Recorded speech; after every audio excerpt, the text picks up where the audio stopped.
If you need to cancel a pending transaction on Kraken, follow these simple steps to ensure it is done before the transaction completes. Step 1. Log into your Kraken account.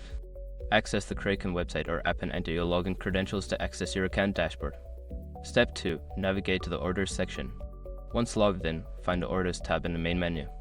This section displays all your current and pending orders. Step 3. Locate the pending transaction. In the Orders section, look for the specific transaction you wish to cancel. It will be listed under Open Orders or Pending Transactions. Step 4. Select the transaction. Click on the transaction to view its details. This will provide you with more information about the order, including its status and options available. Step 5. Cancel the transaction. Look for the Cancel button or option associated with the pending transaction. Click it to confirm the cancellation. You should receive a notification confirming that the transaction has been successfully cancelled. Make sure to check your orders again to ensure the transaction is no longer listed as pending. Following these steps will help you manage your transactions effectively.